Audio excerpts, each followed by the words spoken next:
नमस्कार, स्वागत है आपका। मैं हूं आपके साथ सुमित शर्मा। भोपाल में एक दीप मेडिकल हिंदी पाठ्यक्रम के नाम से कार्यक्रम का आयोजन किया गया। कार्यक्रम में सीएम शिवराज, मंत्री विश्वास सारंग के अलावा बीजेपी नेताओं ने शिरकत की। रोशनपुरा चौराहे पर आयोजित कार्यक्रम में सीएम ने मातृभाषा की महत्ता को बताया और इस दौरान सीएम ने कहा कि एमपी कल इतिहास रचने जा रहा है। सीएम ने लोगों से दीपावली में एक दीप हिंदी के नाम जलाने की अपील की।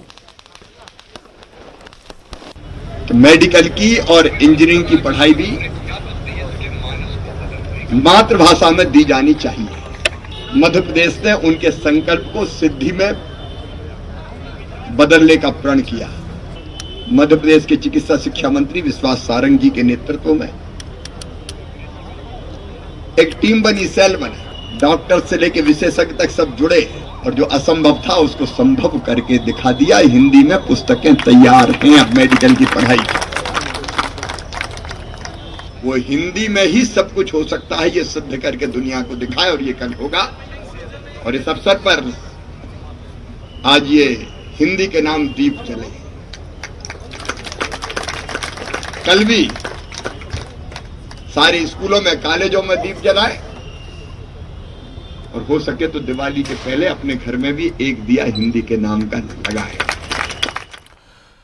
इससे पहले भोपाल में हिंदी विमर्श कार्यक्रम का आयोजन किया गया था। सीएम शिवराज ने कार्यक्रम में शिरकत करते हुए राष्ट्रभाषा के प्रति जागरूकता पर जोर दिया।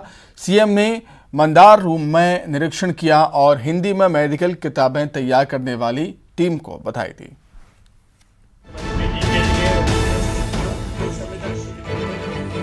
सीएम शिवराज सिंह चौहान ने भोपाल में हिंदी विमर्श कार्यक्रम में शिरकत की। अपने संबोधन में सीएम ने नई शिक्षा नीति के तहत मेडिकल की पढ़ाई हिंदी में शुरू किए जाने को ऐतिहासिक बताया। शिवराज सिंह चौहान का कहना था कि वो अंग्रेजी के विरोधी नहीं है, लेकिन हिंदी के प्रति मानसिकता बदलने की जरूरत है।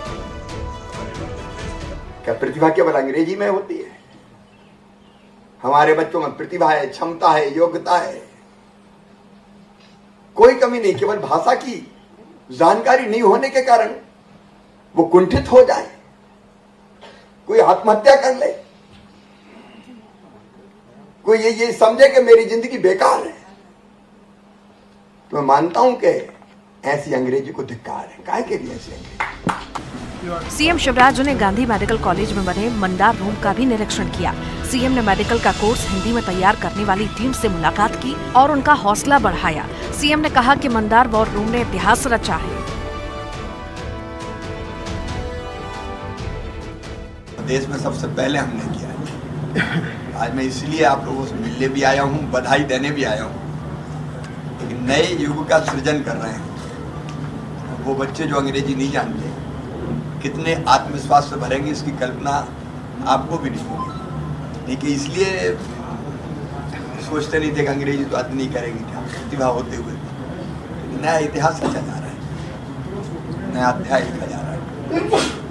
सबको बहुत बहुत बधाई। इसलिए आज मैं आया कि कल पुस्तक का विमोचन हो जाएगा, तो जिन्हें मेहनत करके बनाई है कम से कम उनसे मिल ले और उनको धन्यवाद दे दें। कल केंद्रीय गृह मंत्री अमित शाह भोपाल में हिंदी में लिखी एमबीबीएस की पुस्तकों का विमोचन करेंगे। इसके बाद मध्य प्रदेश देश का पहला राज्य बन जाएगा जहां मेडिकल और इंजीनियरिंग की पढ़ाई हिंदी में शुरू हो जाएगी।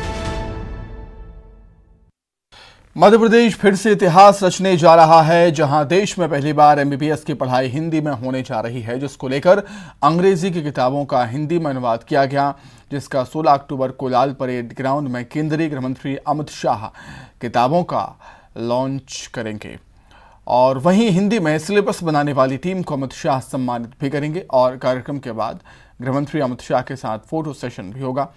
कार्यक्रम को लेकर चिकित्सा शिक्षा मंत्री विश्वास सारंग ने देर रात तक तैयारियों का जायजा लिया और इसको लेकर मेडिकल टीम और मंत्री विश्वास सारंग का क्या कुछ कहना है, आइए सुनते हैं। जानना चाह रहा था कि ये पहली बार जब ये बात सामने आई कि बुक्स को हिंदी में ट्रांसलेट किया जाएगा या हिंदी में तैयार होंगी, तो आपका रिएक्शन क्या था और कितना मुश्किल आपको लगता था कि ये फाइनल हो पाएगा टास्क? मुश्किल तो था काम, लेकिन असंभव नहीं था। उसे किया जा सकता था। इसके लिए बहुत सिलसिलेवार मीटिंग्स की गई, बैठकें की गई मंत्री जी द्वारा, और एक रूपरेखा बनाई गई कि किस तरह से किया जाए और क्या चीज़ है जो सभी को अपन ऐसा ना करें कि उसकी जो तकनीकी शब्द हैं या जो बेसिक ह्यूमन साइंसेज हैं वो ना बदलें।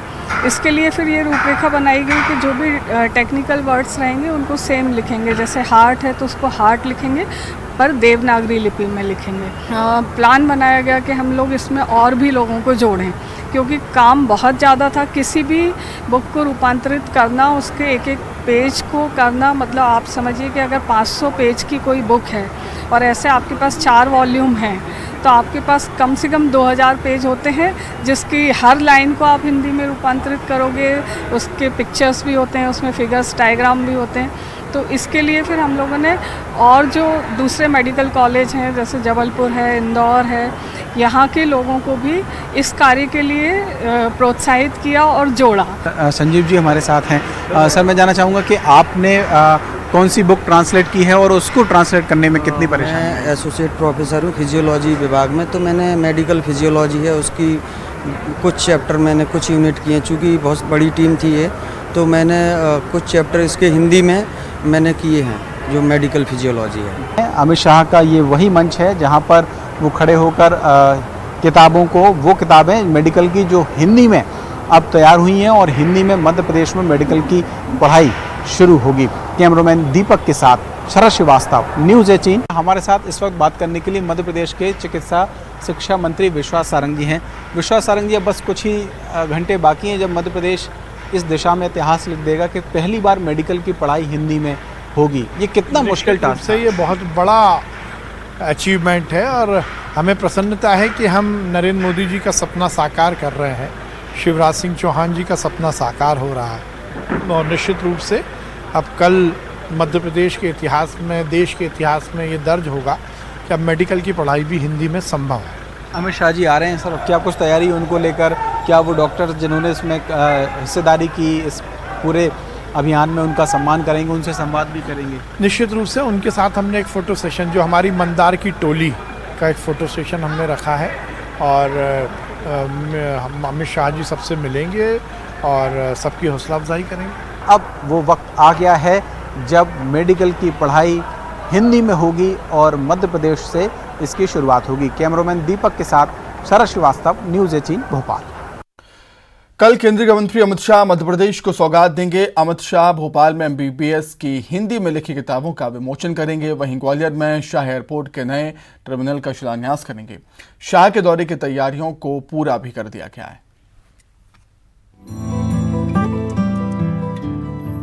कल केंद्रीय गृह मंत्री अमित शाह का MP दौरा है और वो दोपहर 12 बजे लाल परेड ग्राउंड में आयोजित कार्यक्रम में शिरकत करेंगे। अमित शाह हिंदी में लिखी MBBS की पुस्तकों का यहां विमोचन करेंगे। भोपाल में सुरक्षा के पुख्ता इंतजाम किए गए हैं। अमित शाह की सुरक्षा में करीब 1000 जवान तैनात रहेंगे। इस कार्यक्रम में शिरकत करने के बाद अमित शाह ग्वालियर जाएंगे। ग्वालियर में केंद्रीय गृह मंत्री एयरपोर्ट के नए टर्मिनल का शिलान्यास करेंगे। नए टर्मिनल को 500 करोड़ से ज्यादा की लागत से तैयार किया गया है। अमित शाह मेला ग्राउंड में आयोजित एक सभा को भी संबोधित करेंगे।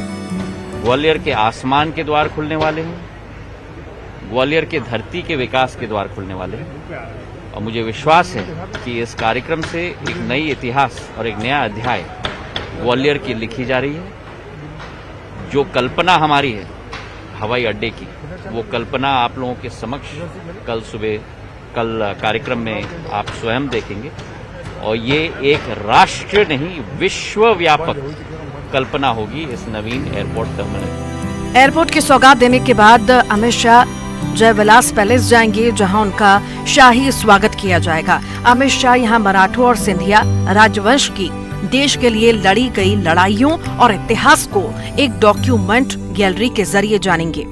अमित शाह के सामने मराठों के शौर्य को प्रदर्शित करने वाले नृत्य नाटक भी आयोजित होंगे। 16 अक्टूबर को देश के गृह मंत्री अमित शाह ग्वालियर आ रहे हैं। ग्वालियर में अमित शाह एयरपोर्ट के नए टर्मिनल का शिलान्यास करेंगे। उसके बाद कार्यक्रम के बाद अमित शाह ग्वालियर के इस जयविलास पैलेस में आएंगे। जय विलास पैलेस में तकरीबन 1.5 घंटे का वक्त अमित शाह बिताएंगे। अमित शाह जयविलास पैलेस में सिंधिया राज परिवार के साथ ही शाही भोज में भी शिरकत करेंगे। जयविलास पैलेस में केंद्रीय मंत्री तकरीबन 1.5 घंटा रहेंगे, तो वहीं ग्वालियर में उनकी सुरक्षा के लिए तकरीबन 5000 पुलिसकर्मी मुस्तैद रहेंगे। प्रदेश के गृह मंत्री नरोत्तम मिश्रा दतिया पहुंचे और राजघाट कॉलोनी स्थित निवास पर कार्यकर्ताओं और नागरिकों की समस्याएं सुनी। इसके बाद गृह मंत्री नरोत्तम मिश्रा पीताम्बरा पीठ पहुंचकर दर्शन के लिए गए और वन खंडेश्वर महादेव की पूजा अर्चना की। उसके बाद गृह मंत्री माटी कलाकारों के सम्मान कार्यक्रम में शामिल हुए और माटी कलाकारों का सम्मान किया।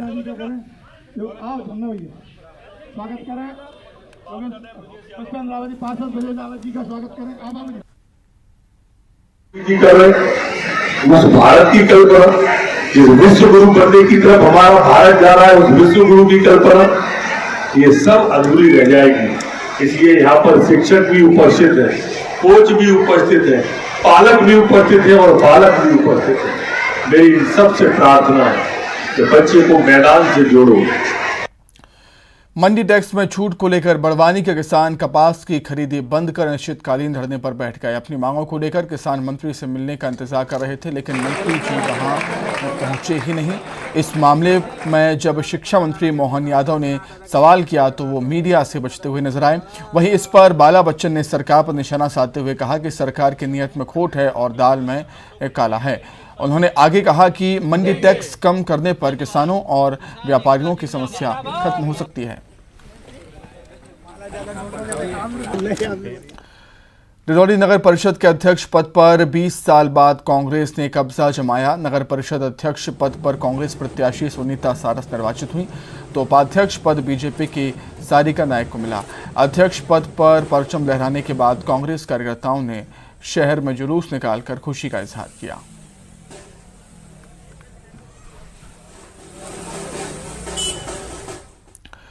पन्ना में प्रधानमंत्री ग्रामीण सड़क योजना के तहत करीब 75 करोड़ की सड़कों के निर्माण के लिए भूमि पूजन किया गया। इस योजना से 27 ग्राम पंचायतों को फायदा होगा, जिसके बाद पन्ना से यूपी की सीमा तक आवागमन सुगम हो जाएगा। इसको लेकर बीजेपी प्रदेश अध्यक्ष वी डी शर्मा ने कहा कि बड़ी खुशी है कि आज इसका शुभारंभ हो रहा है। वहीं खनिज मंत्री ब्रजेंद्र प्रताप सिंह ने बताया है कि 27 ग्राम पंचायत इससे जुड़ेंगी और 4 छोटे 2 बड़े पुल भी इस योजना में शामिल किए जाएंगे। पंजाब में साल ज्यादा बारिश होने के चलते सोयाबीन की फसल पूरी तरह से बर्बाद हो चुकी है। इस जिले में लगभग 1,20,000 हेक्टेयर में सोयाबीन की बोनी की गई है। बारिश में सब खराब हो गए हैं। हालात ये हैं कि खेत गीले होने के चलते किसान अगली फसल के लिए खराब फसल भी नहीं काट पा रहे। ऐसे में किसान अब सरकार से मदद की आस लगाए बैठे हैं।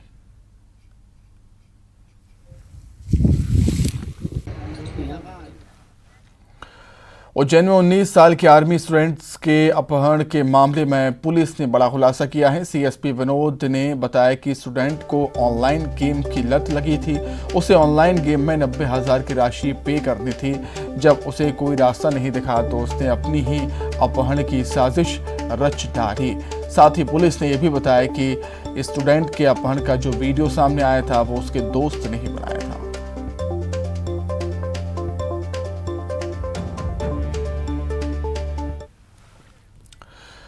मुरैना के जौरा थाने में एक टैक्सी चालक का 3 बदमाशों ने अपहरण कर दिया और 10 लाख की फिरौती मांगी है, जिसके बाद परिजन ने पुलिस में शिकायत की। पुलिस ने मोबाइल लोकेशन के आधार पर बदमाशों से टैक्सी चालक को 8 घंटे में मुक्त करवाया और 2 आरोपियों की गिरफ्तारी भी की।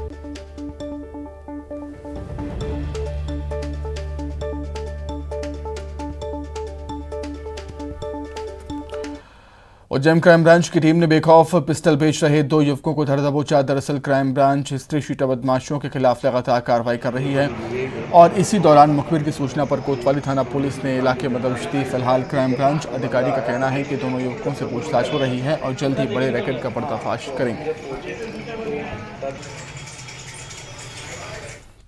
अशोकनगर के राजपुर में जुआ खेलते समय पुलिस को देखकर भागना एक युवक को महंगा पड़ गया। भागने के दौरान युवक नदी में कूद गया और उसकी मौत हो गई। करीब 2 दिन बाद युवक के शव को एसडीआरएफ की टीम ने रेस्क्यू कर बाहर निकाला। बताया जा रहा कि गुरुवार को दोपहर को पुलिस को सूचना मिली थी कि राजपुर में नदी किनारे कुछ लोग जुआ खेल रहे हैं, जिस पर कार्रवाई करते हुए चौकी प्रभारी अपनी टीम के साथ वहां पर पहुंचे थे।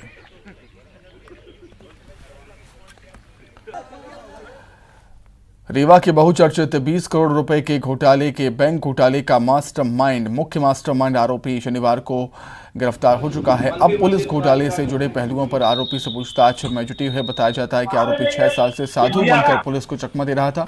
शनिवार की सुबह मुखबिर की सूचना पर पुलिस ने तुरंत ही कार्रवाई करते हुए आरोपी को गिरफ्तार किया। इस मामले में 67 लोगों के खिलाफ केस दर्ज किया गया था, जिसमें 14 आरोपियों को पकड़ा जा चुका है। इंदौर के मल्हारगंज थाना क्षेत्र में एक युवक ने अपनी ही पत्नी के गला घोंट कर हत्या कर दी। दरअसल बेटी को फीस जमा करने को लेकर पति पत्नी के बीच विवाद हुआ था। ये विवाद इतना बढ़ा कि युवक ने पत्नी का गला घोंट दिया, जिससे महिला बेहोश हो गई और युवक ने अपने ससुराल वालों को ये खबर दी कि पत्नी ने सुसाइड की कोशिश की है।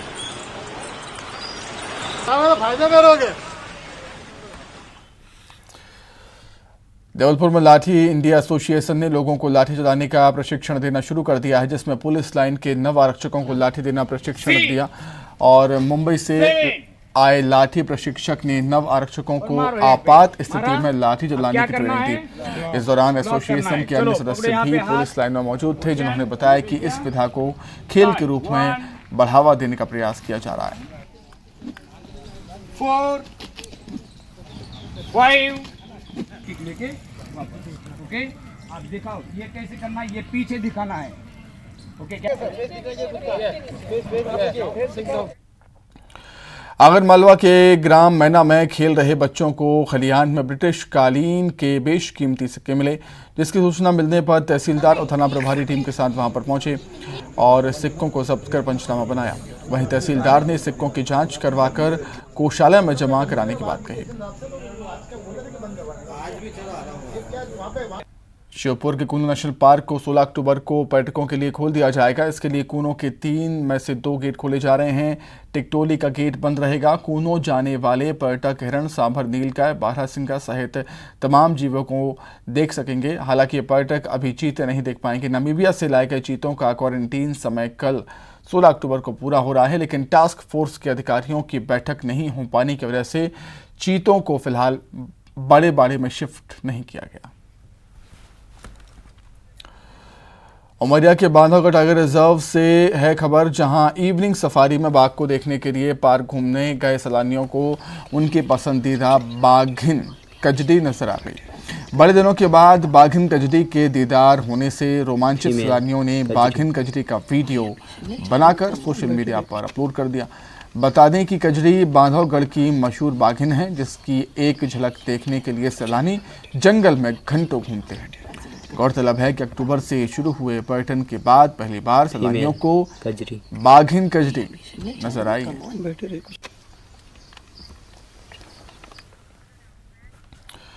कहते हैं किसी शख्स और उसकी शख्सियत की पहचान उसकी संगत से होती है। मिसाइल मैन को दुनिया जानती है, लेकिन ये कम ही लोग जानते हैं कि पीएम मोदी उन्हें दिलो जान से चाहते थे। पीएम मोदी से एपीजे अब्दुल कलाम के साथ जुड़ी उन्हीं यादों को कलाम साहब के पोते ने उनकी जयंती के मौके पर दुनिया के साथ साझा किया है।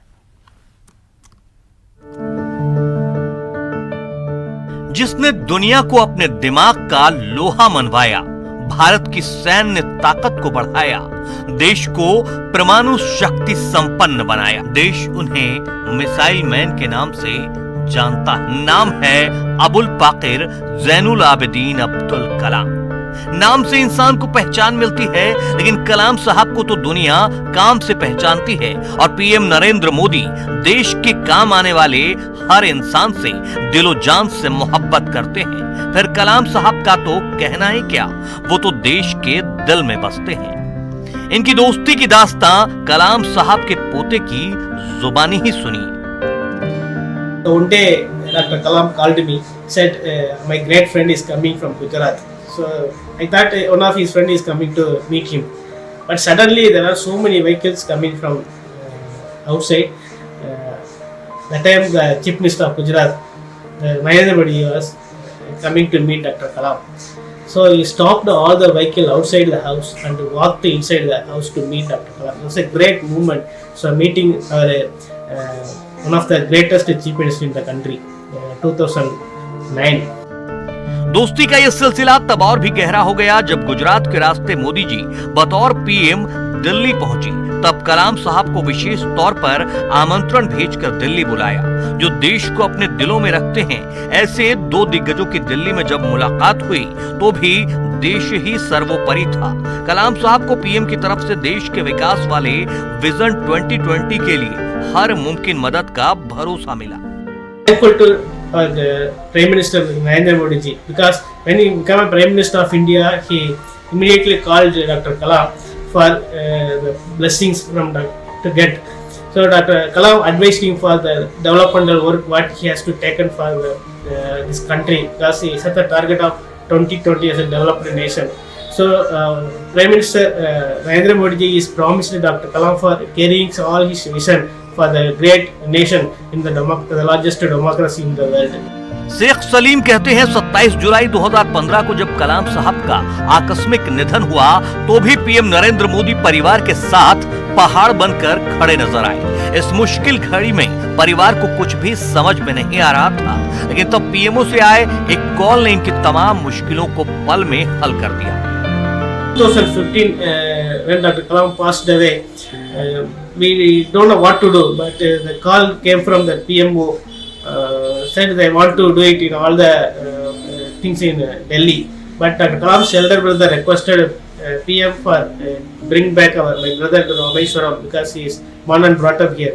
Immediately Prime Minister accepted and they made all the arrangements with the central government and the state government, and he also came down to do all the respect, the last respect for the former President Dr. Kalam, and it's a great moment for us to when he was sitting with us, the family members, he is consoled his elder brother.